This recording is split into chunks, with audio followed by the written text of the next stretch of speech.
Hi, Tony DeWitt here. I'm a Missouri appellate attorney and I answer questions here on YouTube. And right now we're going to talk about counterfeit currency. So please stay tuned.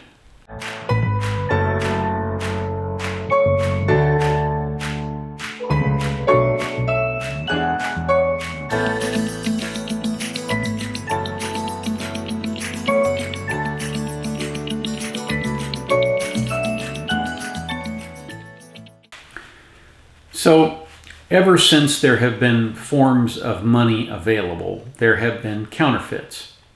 A counterfeit bill is a bill that has been crafted to look like a regular piece of currency, but is not, in fact, a piece of currency. And as a result, it doesn't have the same backing by the Federal Reserve. And for that reason, when somebody lets $3,020 bills go into circulation that are not actually made by the federal government, it devalues all of the other currency, which is why the Secret Service has been charged since the 1800s with tracking down and prosecuting counterfeiters. Now, recently on this channel, I did a vlog on the issue of whether or not Derek Chauvin got a fair trial. And of course, part of that, Mr. Floyd was arrested initially for passing a counterfeit bill. Now, I'm sure that there's all kinds of questions, and in fact, one individual suggested that that might be an offense that somebody would get a ticket for. That is absolutely not true. Here is 18 U.S.C. section 472, which deals with passing counterfeit notes.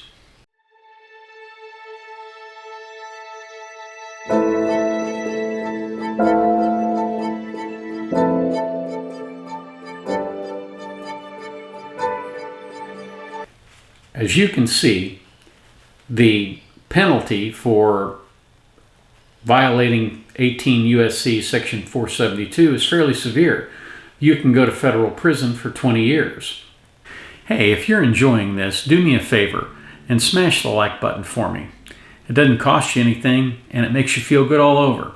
In addition, it helps us out with the YouTube algorithm. So consider doing that for me, will you? Thanks. Generally speaking, you're only going to be convicted of passing a counterfeit bill if you know or have reason to know that the bill is not a valid bill. So how do you do that? Well, I'm going to show you here in just a second. This is an image of a $5 bill, and you see the three circles on the left and the one big circle over on the right. When you hold a $5 bill like this one up to the window and look at it, you can see watermarks, and these watermarks are difficult to fake. And as a result, you can spot a fake $5 bill simply by looking for the watermark and the security thread. The security thread runs through it and demonstrates that it is indeed a valid $5 bill. There are similar security features on the $20 bill. The $20 bill has a number of things, including micro printing on it, to help you distinguish that it is in fact a real $20 bill. That micro printing is very, very difficult to see, but I can guarantee you can see it. It also has color shifting ink on the right side, the little gold looking $20 symbol on the right hand bottom part of a $20 bill. If you look at it and turn it from side to side, you can watch the colors of the ink change, which is an interesting thing to watch and another good way to determine whether or not you're dealing with a counterfeit bill. Well, why is all this necessary? Because in order to protect yourself, you need to never receive a $20 bill. And there are a number of ways that people will receive a $20 bill. One of the most insidious ways is through what I would call a quick change artist. Somebody who walks up to you and says, "Hey, do you have change for a 20?" And if you do, and you give it to them, and then you later try to use that 20, you may find out that you're holding a worthless piece of paper. And if you give someone else that $20 bill, you're passing a counterfeit note. Now, you may not be doing it knowingly, but you will be doing it. And as a result of that, if you do give up that note, it's going to go to the police. You're not going to get any money for it. Nobody is going to refund you your money. The person who stole your money is the guy you gave the change to. You'd have to track him down and get it. And more likely than not, the police are going to be busy trying to do that if they know that there is a counterfeiter out there. Counterfeiting is a serious crime, and it is not something to be taken lightly. That's why I recommend a couple of things, what I would call best practices. So here are my best practices to use when you're concerned about about receiving a potential counterfeit bill. First of all, only use bank ATMs.